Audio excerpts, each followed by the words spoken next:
Coogan Cassius, IFL TV, here at Sims's gym. With me, I've got Anthony Ogogo. Been training down here? Yeah, how have you found it? It's a great gym. You know, I get on with Simsy really well. All the lads down there. You know, we've got Ricky Burns, you know, a former and hopefully future world champion, just training out there. You know, it's a great environment.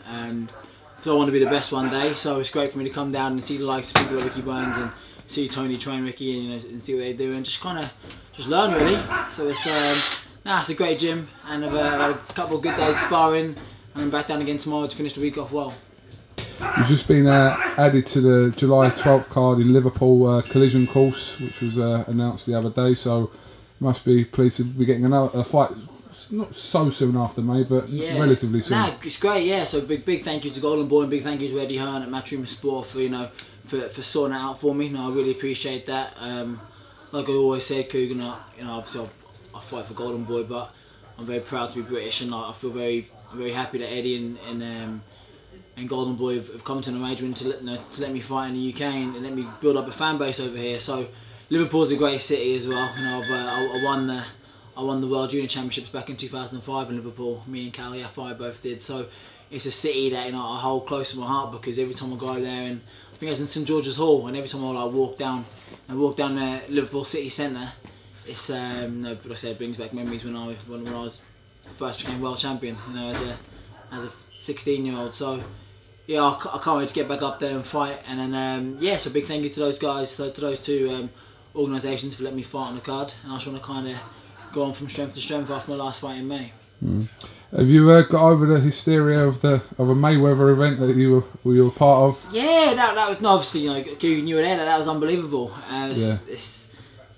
Everybody wants to fight in Las Vegas, and I got the chance in my 6th fight, so it was unbelievable. And what it was, you know, that was a great occasion for me. I really learned a lot from it, and that was a massive eye opener, you know, because it's great to fight in England, of course it is, and it's great to fight all around the world, but Vegas is, you know, it's like Carl Froch wants to fight there. That's the one box he wants to tick off, and that's, you know, just says how special a place it is. But what it served for me more than anything, I think, was to see like Floyd Mayweather and see the pinnacle of boxing, and that's just like giving me such a renewed enthusiasm of just to get there, you know, to get to that level. And that's what I've been working so hard since I've come back to, you know, to want to become, as cheesy as it sounds, the next Mayweather. But, you know, not boxing like Mayweather or anything, but just kind of ascend to that level where he's at, because I've seen it now, and I've seen how nice it was just to be on the undercard. So I want to be a top guy one day, and I know that's obviously a few years off as of yet, but it's about, you know, it's about today, and it's about working hard today, and hopefully if I look after today, in a few years, you know, that'll look after itself. How important do you think that that experience is at this stage of your career to put you instead for fights you're going to have, you know, in 10, 15 fights time? Yeah, no, it was great. I think I said when I was over there, it was great because obviously in America they make a big deal of everything. You know, everything's a big deal. They want to do things bigger and better than anybody. So it was like, you know, when I was over there, I felt like a little bit of a star myself. You know, even though I was only like a 5-fight novice, you know, they made quite a big deal of me. Kind of got me in the MGM Grand Lobby. I was talking on the stage to a few thousand people, and I had my own driver. So that was nice because, like I said, I want to get to that level. And I know I'm nowhere near that level now, and I'm being very realistic, but I want to get to that level. So it's just, you know, it's showing me when I do get to that level, which I believe I will do eventually, it's what it's going to be like, you know. And if I didn't have that experience last time out, I could when I got to that level be overawed by the whole experience, you know. Whereas I got all like over rawness, you know, out last time, so now it's not gonna be second nature to me, but I'm gonna be there, going there, you know, experienced, and like anything in life, you learn from experiences, and I learned from that, and I really enjoyed it, and it's like I said, it's given me that renewed enthusiasm to go out there and become world champion myself. For July the 12th, has any opponent been discussed so far? Yeah, none, not as of yet. No, it's very much a case of I was added to the card 2 or 3 days ago, and I know my team were talking to, I know my team and Golden Boy were talking to Eddie Hearn about it, but it was a bit of a surprise to me when Eddie tweeted me saying I was on the card. So it was obviously a lovely surprise, and I know we were working towards it, but that was great to get, you know, finalised so quickly. So again, big thank you to Eddie Hearn and Matchroom and Golden Boy for organising it so fast for me. But whoever really, I just wanna keep fighting and keep progressing. I feel like my fighting in Vegas, although it wasn't aired live over here. I think he was probably my toughest opponent to date on paper and in the ring. He was quite heavy-handed. He was quite awkward and Puerto Rican and tough and strong and resilient and all the things that comes with being like a decent Puerto Rican fighter. But I just want to kind of kick on really. I just want to kind of kick on and progress and go from strength to strength. When my team's saying ready to start fighting for titles of whatever nature, I want to be ready to acquire them all. So yeah, whoever really. I just want to, but I don't want to be fighting like rubbish people. I don't get the point of seeing somebody who's had 15, 20 fights fighting people that I boxed on my debut or I boxed in my first couple of fights. I don't understand that. And when it just kind of takes the enjoyment out of boxing. When I watch boxing on whatever network I watch boxing on, and I see someone who's been a pro for 4 years and he's boxing somebody who he should have fought in his first 1 or 2 fights. I don't understand why they're still kind of boxing guys of that caliber, because they're not really learning anything from it. So, but obviously though, each to their own and all that.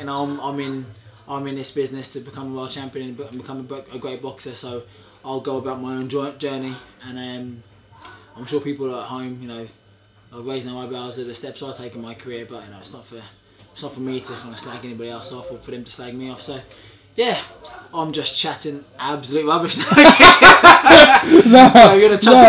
Listen. Give me a new question. No, I find it quite interesting because a bit of bite in there, Anthony. But obviously you do see. I know what you mean. I think people watching will know what you mean as well. But it's I mean, sometimes the fighters put into fights. It's not really down to them. Who, of course, yeah, it's not down to who they're fighting. I'm like, and again, it's up to them to do what they want to do. But I'm quite active, and I've got quite a big say in my career, because obviously it's my career at the end of the day. And when it's all said and done, all the dust has settled, and I've hung up the gloves, I want to look back at my career and think, I did the most I possibly could, and I was nice to everybody, I was polite to everybody. I'd like to leave boxing when I do. I'm talking obviously 10 years down the line with a good reputation of being like a great boxer and a nice person as well. So, but yeah, I just want to kind of like, I want to just fight good people, because I want to get better. And if you keep like knocking people out who shouldn't be in the ring with you anyway, you're not going to learn anything from it. You shouldn't get a padded record and a padded ego, and I don't want either. I want to have a good record.